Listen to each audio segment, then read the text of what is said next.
এই তো আমার ছোট ছেলে খেলছে ক্লে দিয়ে। তো প্রতিদিন সকালেই মহিলাদের একটাই টেনশন, আজ কী রান্না করব না করব। তো সেই টেনশন নিয়ে আমি রান্নাঘরে চলে আসলাম। তো আমি ইলিশ মাছ বের করেছিলাম, সেই ইলিশ মাছটি আমি আলু পটল দিয়ে রান্না করব, ডাল রান্না করব, ভর্তা করব। তো ভর্তার জন্য আমি পটলের খোসাগুলো নিয়েছিলাম। তো এই তো মাছ কেটে ধুয়ে নিয়েছি, তো সেগুলো লবণ হলুদ দিয়ে ভেজে নিয়ে তুলে নিচ্ছি। তো এই তো ভাতও রান্না করছি। তো আমি মাছগুলোকেও উঠিয়ে রেখে ডাল বসিয়ে দিয়েছিলাম। তো ডালটা অন্য চুলায় বসিয়ে দিয়ে আমি এখানে মাছ রান্না করছি। এই তো মশলার সাথে আলু পটলটাকে ভালোভাবে কষিয়ে নিচ্ছি। কষানো হওয়ার পর আমি পানি দিয়ে দিলাম। তো তারপরে সেটা ফুটে আসার পর কিছুটা কাঁচামরিচ ফালি করে রেখেছিলাম, সেগুলো দিয়ে দিলাম। তো তারপরে আমি ভেজে রাখা মাছগুলো দিয়ে দিয়েছি। তো ওই মাছগুলো ভালোভাবে নেড়ে চেড়ে নিচ্ছি।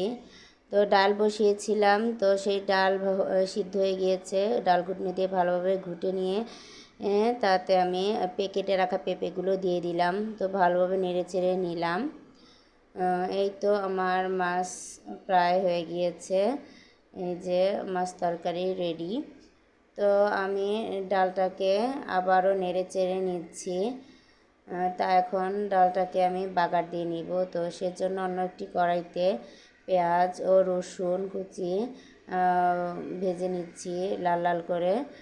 তো আজকে আমি ডালের ভিতরে ধনিয়া পাতা কুচিও দিয়ে দেব।